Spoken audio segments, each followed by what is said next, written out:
Welcome to the Mastering Business Skills podcast, where we interview successful small business owners who share their own journey, mastering the skills they needed to grow and be successful in their business. Learn the struggles, the wins, and all the things they learned along the way, so you can cut down on your own learning curve.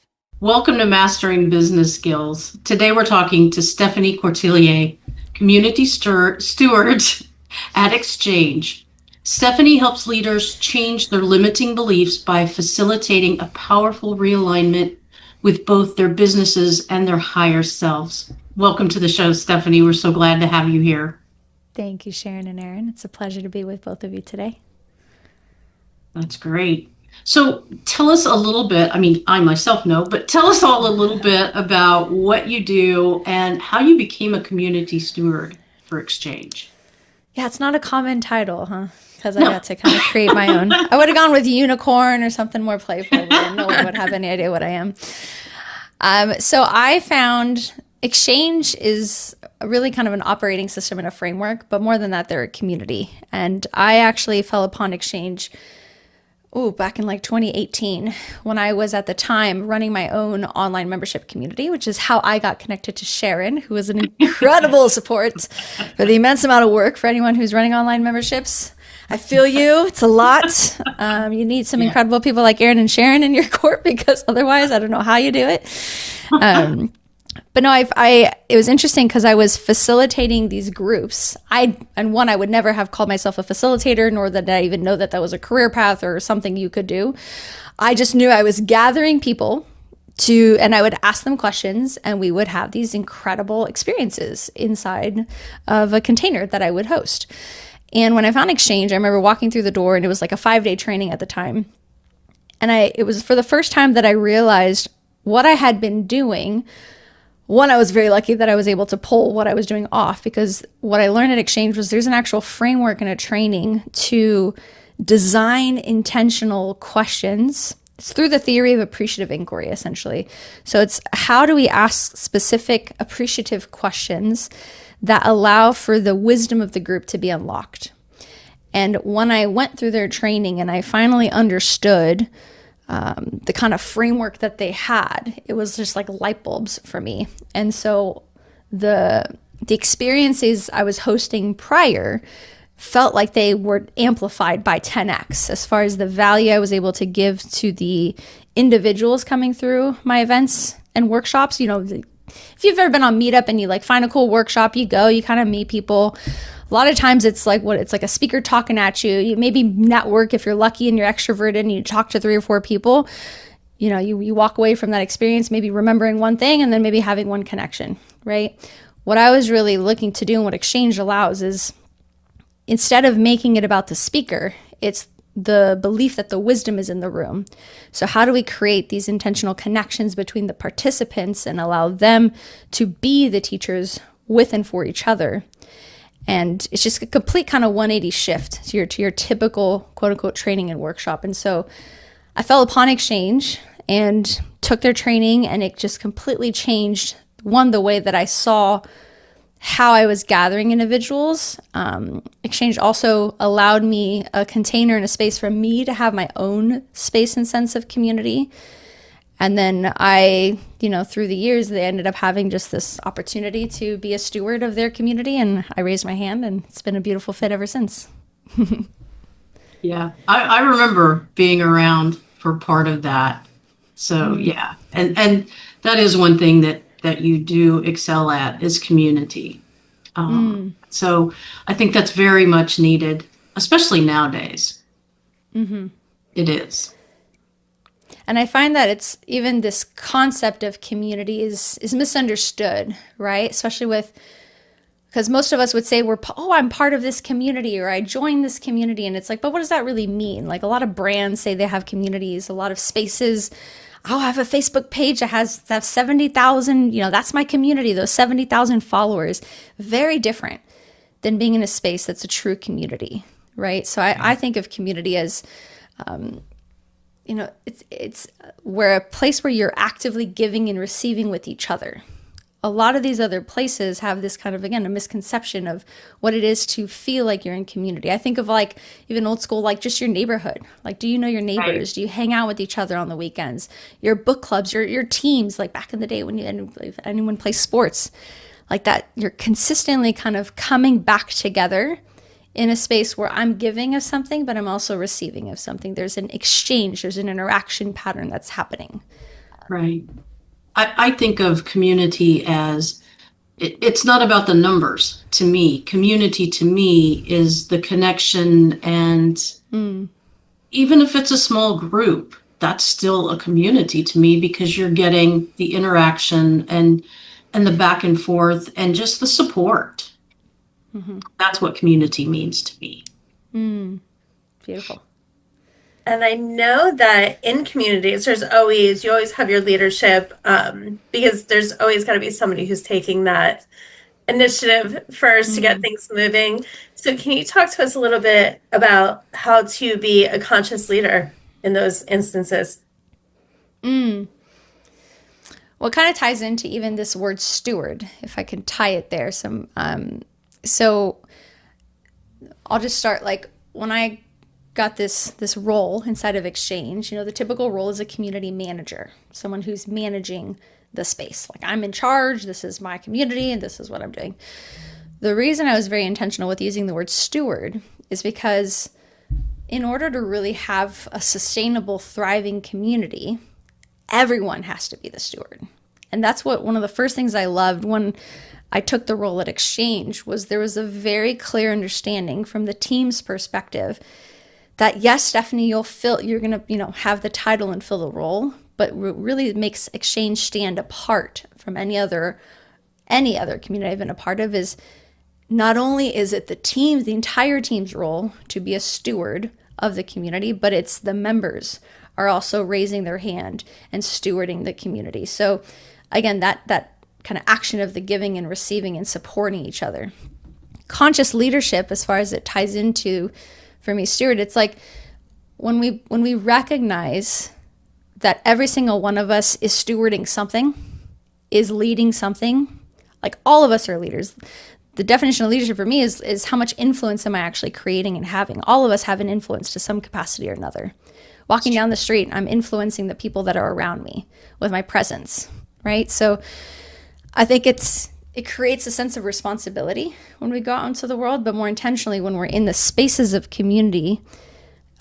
Conscious leadership can look like a whole variety of things. So I definitely want a little more direction before I just take this down some rabbit hole. But for me, there's an intentionality behind the recognition of when I say yes to joining any space, when I even walk out of my door or I get out of my bed in the morning, I am having an influence. I am being a leader to people around me consistently. I can go grocery shopping. Am I looking the person who's checking, you hear these stories of like just giving a smile, just like acknowledging and using someone's name. I always loved, everyone's got the name badges and sometimes they all look surprised. They're like, how did you know my name? And it's like, no one uses people's names. They just kind of just go about their day. I'm like, Jonathan, thank you so much. And he's like, they get it's simple things like that where we can steward, and influence at that conscious leadership level, to use that word, just everywhere. We're always having an impact. Yeah, that's true. It's funny you say that because I went to lunch yesterday with my son, my oldest son, Jonathan. And we had gone to lunch, we sit down, we finished, we were getting ready to leave, and the manager came over and he's like, thank you both for coming in today. And it was like, wow, okay, that's pretty nice. And then I'm not wearing a name badge, obviously. And he goes, well, thank you, Sharon. I hope you have a wonderful day. And so I'm freaking out a little bit. And I'm like, wait a minute. And then John's like, Mom, the ticket was on the tray. And he had picked up the tray. And so I was like, okay. I said, after it quit freaking me out that he said my name, I said, it really kind of made me feel good because it's like there was a connection. And so for me, the connection here lately, especially since, and I talked to you a little bit about this before, and Erin knows this, when my father-in-law passed away. That was one of the biggest takeaways that I got from him was community and connection. And I had never, I guess, never really thought too much about it before. And to me, community was like, oh yeah, this big community of, a bunch of people. That's it. Mm-hmm. But through my father-in-law, I learned a little bit more about what true community really was. Mm. And so, yeah, this is very interesting to me. So how do you think, because I know this has been a trigger point for a couple of people I know too. So how do you think that people or leaders can protect their own systems while serving others so that they can hold on to their own energy and avoid burnout? Now, I, from personal experience, have been through this kind of thing, and it's a very hard thing to do. So if you have any insight, any tips on that, I think that would be great. I know a lot of people right now are kind of going through that are in kind of the leadership type areas. So I'll use maybe a practical example, even just from my role and my own experience, where when we're stewarding community or we're leading, and again, community doesn't mean that you have, again, an online membership or a membership platform. It could literally mean, when you're coaching a one-on-one. So it could be when I'm gathering any group of any size, right? Right. I think a lot of it has to do with how are you preparing to enter that space for yourself first. So a lot of times we live, I was back to back today, perfect example, right? And maybe I had like 10 minutes before this call. But I think that's not an unusual thing. That's kind of become a norm for most of us, is we're running from one thing to the next. So how do we intentionally create these pauses inside of our day before we enter, especially if I'm about to hold space? If I'm about to hold space as in my case, I do a lot of online facilitating. What presence am I entering that space with? And I think actually what I've learned, John Berghoff's the founder of Exchange, something I love that he beautifully models is when he's tired or when he's, I wouldn't say burnt out, but when you're stressed, frazzled, overwhelmed, right, whatever's happening, he doesn't enter the space and put on a facade. He actually enters it and just names the elephant in the room. Hey, I just have to share right now that I'm having a really hard day. And I apologize if I'm coming in with some of this energy. I just wanted to name it so that we can what I've noticed that does is it creates the opportunity for everyone else to, oh, I don't have to wear this armor anymore. I don't have to keep showing up in this particular way. Now, I'm not good at that. I definitely still want to armor up and like suit up and get ready.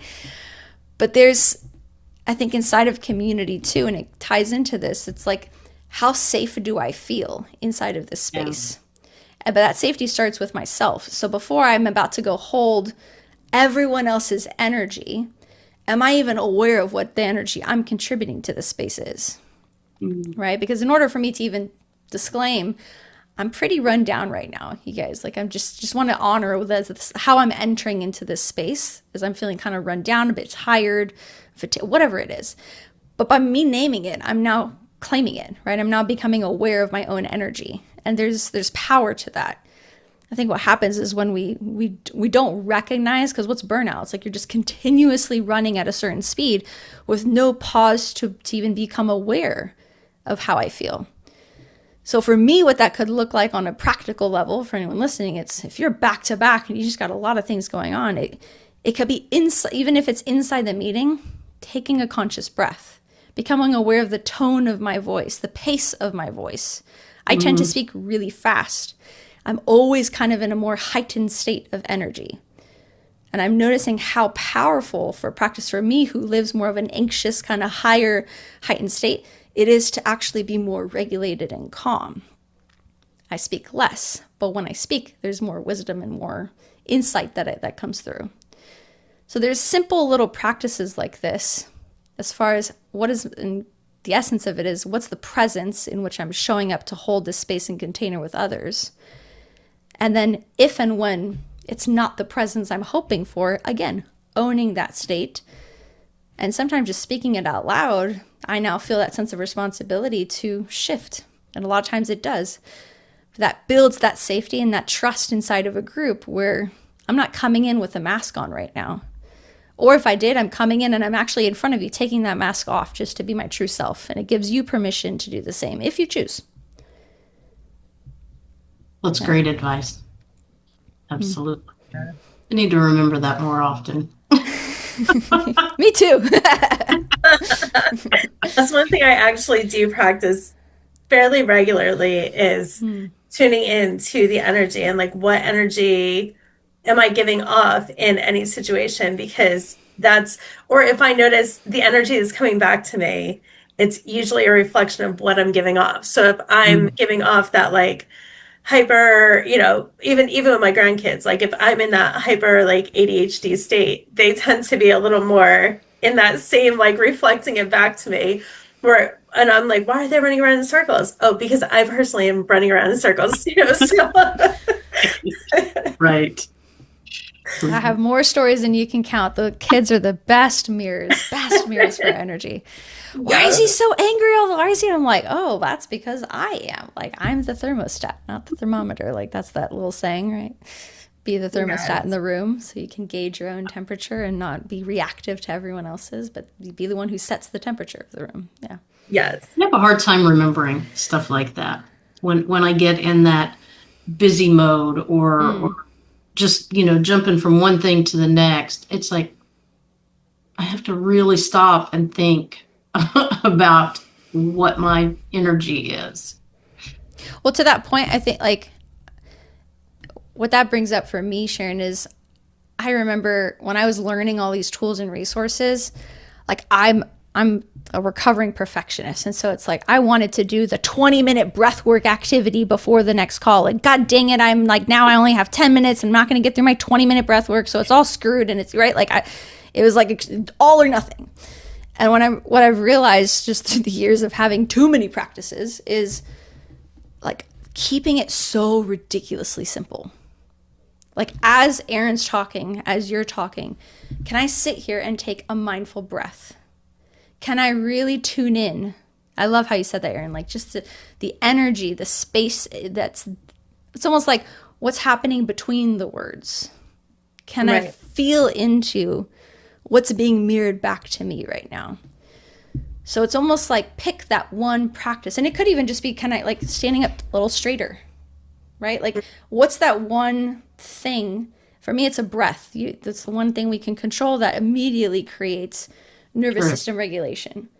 Can I just deepen my breathing in between the conversation? So it doesn't have to be even, I know I mentioned what's your state coming in, but it could be throughout the call. You have like very simple, what's the 10-second version that's going to support me? And maybe that 10 seconds turns into a minute, and then you can always have post-it notes on your desk, which I know maybe could be like as a reminder, right? There's the logical way of doing it too, but as simple as I can keep it now, there's a part of me that has just completely surrendered and let go of needing for it to look a certain way, needing for the meditation to be the hour long in order for it to be like this, oh, I've freaking arrived and I'm there. No, it's, can I do something in it? Can it be a minute, 30 seconds? Can it be just taking a sip of water, super regulating, very simple things. Mm-hmm. Absolutely. I love what you said with the post-it notes, because Sharon introduced me to the Rocket Book, which I think is fantastic. So I just write all of my notes there now because I can just erase it and start over. Or I can take a picture of it and send it to my Google Drive. It's fantastic, as opposed to all of my little sticky notes that I had everywhere before. And then I'd be like, I know I had a sticky note with that information. Where did the sticky note go? Love that. So we talk about mastering business skills a lot with our guests. And so could you tell us what is a skill that you feel you've mastered, or that you're, if you don't want to say mastered, that you're really, really good at, that you could maybe share with the audience that they could learn from, or even implement some piece of it to start on that journey themselves? Well, I think one that just beautifully ties everything we've talked about so far is it's almost like mastering presence in a group environment. And I've always kind of had this natural ability that I'll say I've more intentionally been working to fine tune to sense the system. And what I mean by that is even in this conversation or anytime I'm in, again, a small group environment or a large group environment, the ability to really be present to what's being said, but also what's happening as far as a group dynamic goes. So a tangible example for anyone who's a trainer, speaker, facilitator that's listening to this, a lot of times we go in and we have our 1 hour agenda and we're going to follow that agenda, right? And I used to be one of those people who I have to follow this flow and it's timed and it's, moving. And that's, that takes skill to move a group through a certain timed experience. And I think the greatest lessons and the greatest wisdom has come from the ability to be flexible and adaptable to what's going to best meet the needs of this group in the moment. So, for example, if I guide them through, and this is something we teach at Exchange, is different choreographies, which are essentially just interaction patterns. How do I design a question that's going to, again, unlock a certain emotion or an experience? And then how do I design, so if I had the two of you, how do I design that question, but then how do I guide the two of you into a conversation, a very intentional exchange or conversation? And then how do I guide you back out? In the past, I might go through that flow and then move on, right? Because now I have to get to the next activity. The skill, though, of slowing down, of being present and saying, you know what, I'm seeing Erin has a lot of energy talking about this topic right now. I'm seeing Sharon's head nods. And it's funny because a lot of people think this is impossible online. This is very possible online. In person definitely has its own set of energy, but you can definitely do this online when I've got gallery view and I've got everyone in front of me. And I'm noticing where are people responding physically without even using words to what's happening in the room. And the ability to, again, slow down, pause, and lean in, ask a follow-up question, bring in more insight, and just noticing what are the themes and trends in here that maybe if I'm not skilled enough to lean in this moment could be something that I bring into the next workshop or next training. But I think holistically, as no matter what industry or line of work you're in, the power of your presence and the power and the practice of active listening and sensing where's the energy of this group right now, and how do I continue to feed into that energy? Or when needed, where is this going completely left? And is this even how do I help to bring it back on track when it needs to come back on track, right? Because it doesn't mean necessarily go down every rabbit hole every member is going to bring up. It's the ability to acknowledge, to be present, and continue, the train going on its tracks. And that has, like I said, I've always naturally been able to track and sense into people. But learning through Exchange and through our framework has really amplified that ability. And I've seen, it's kind of like the unspoken parts, right? This stream that goes through every live experience that you're a part of, the ability to really sense that and to move that along in a way that feels very seamless. But that really is a lot of intentionality behind it and a lot of practice. Has been one of probably the greatest, I'd say, skills to master that I'm still actively learning from many others through.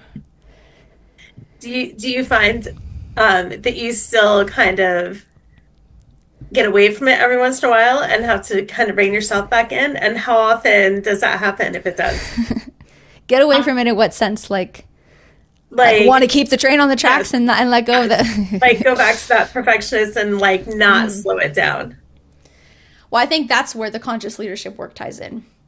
How mindful am I of what's happening internally for me right now? What's my inner dialogue? And I think to that point, something I'm really good at is, and I'm thinking specifically now of our team dynamic at Exchange.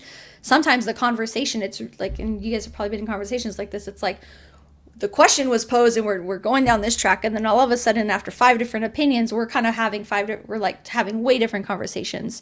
Right. So I have the ability to let's pause this, here's the original question. Okay, this is all great feedback and information. Let's come back to, like, do we want to come back to this question, or is there another question? And actually, I've seen one of the greatest questions I've seen John ask our team, John being the founder of Exchange. What is the question we're trying to answer right now?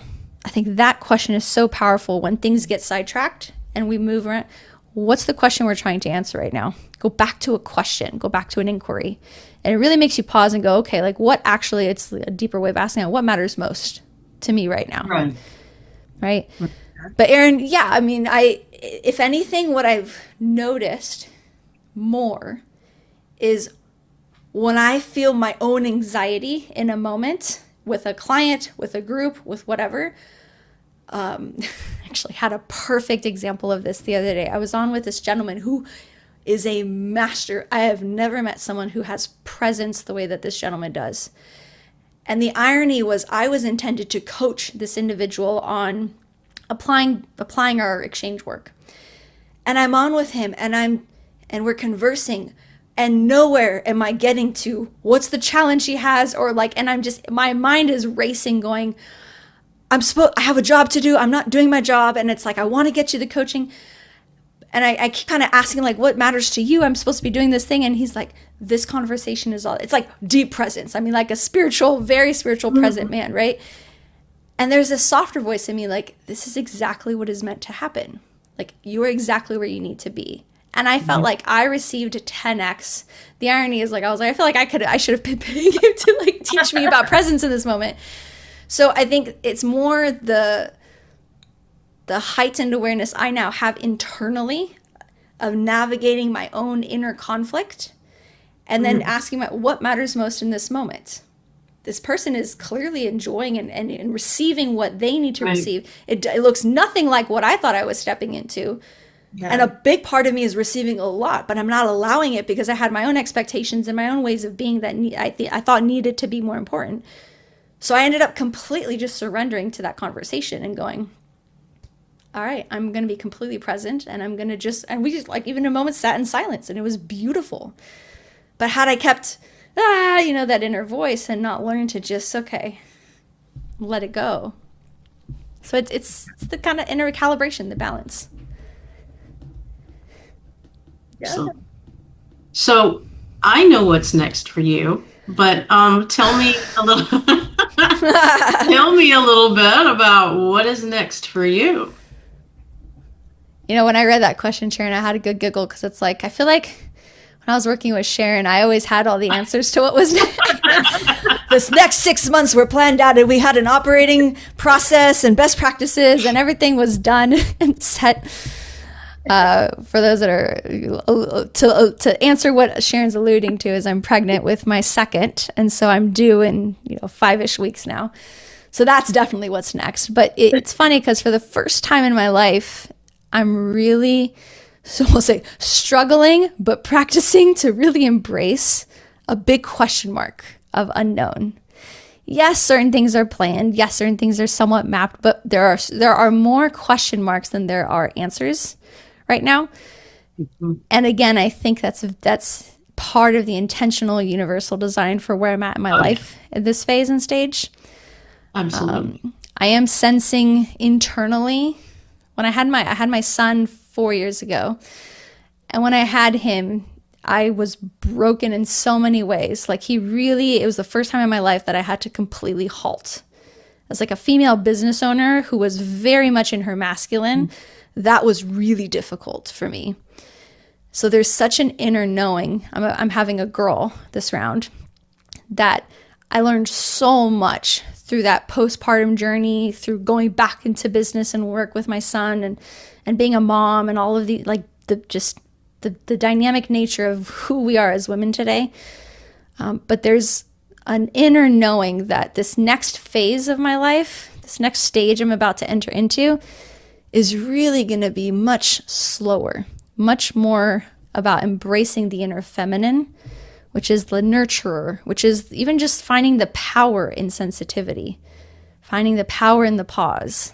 The irony of, as I think I stated, like, when we slow down, we actually speed up. Like I can intellectually know a lot of these things, but I think I'm about to really experience them in a whole new way. Oh, yeah. Yeah, for sure. Yes. Was there something going on, a workshop for exchange? Oh, yes.